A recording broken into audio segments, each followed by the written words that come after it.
डूबी हुई द्वारका का रहस्य। समुद्र की गहराइयों में बसी एक नगरी, 9,000 साल पुरानी एक रहस्यमयी कहानी। एक ऐसी नगरी जो सोने चांदी से जड़ी थी, जहां भगवान श्री कृष्ण स्वयं निवास करते थे, लेकिन यह नगरी अचानक समुद्र में समा गई। आखिर क्या हुआ उस दिव्य नगरी का? क्या यह केवल एक पौराणिक कथा है या फिर इतिहास की एक भूली हुई सच्चाई? द्वारका का प्राचीन वर्णन। महाभारत और हरिवंश पुराण के अनुसार जब श्री कृष्ण ने मथुरा छोड़ी, तब उन्होंने समुद्र के किनारे एक भव्य नगरी बसाई। ये कोई साधारण नगरी नहीं थी। इसकी विशाल दीवारें, ऊंचे महल और सोने से सजे मंदिरों की चमक समुद्र से दूर तक दिखाई देती थी। ये नगरी इतनी सुरक्षित थी कि कोई भी इसे जीत नहीं सकता था। लेकिन श्री कृष्ण के स्वर्गारोहण के बाद यह नगरी धीरे धीरे समुद्र में समा गई। क्या ये केवल एक कथा थी या इसके पीछे कोई वैज्ञानिक रहस्य छिपा है?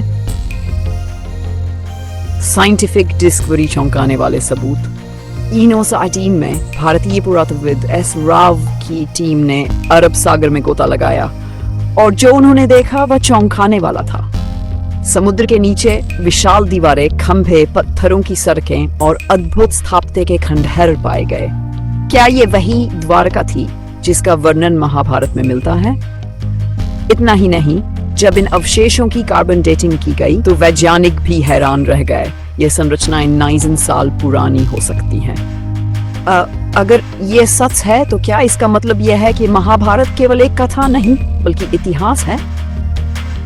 श्री कृष्ण की भविष्यवाणी और महाभारत का संकेत। महाभारत के मौसाल पर्व में पहले ही लिखा गया था कि जब यदुवंश का नाश होगा तब द्वारका समुद्र में समा जाएगी। श्री कृष्ण ने स्वयं अपने वंशजों को यह भविष्यवाणी सुनाई थी और जब यदुवंश का अंत हुआ तब समुद्र की लहरों ने इस महान नगरी को अपने भीतर समा लिया। क्या यह केवल एक संयोग था या फिर श्री कृष्ण को पहले से ही द्वारका के विनाश का आभास था? दुनिया भर के वैज्ञानिक अभी भी इस रहस्य को सुलझाने में लगे हैं। क्या ये कोई प्राकृतिक आपदा थी या फिर ईश्वरीय योजना? क्या हम कभी द्वारका का पूरा रहस्य जान पाएंगे? क्या समुद्र के नीचे अभी भी कुछ ऐसे रहस्य छिपे हैं जिनका पर्दाफाश होना बाकी है? अगर आपको ये रहस्य रोमांचक लगा तो वीडियो भी लाइक करें। अभी में लिखें, क्या द्वारका सच में समुद्र में डूबी थी या केवल एक पौराणिक कथा है?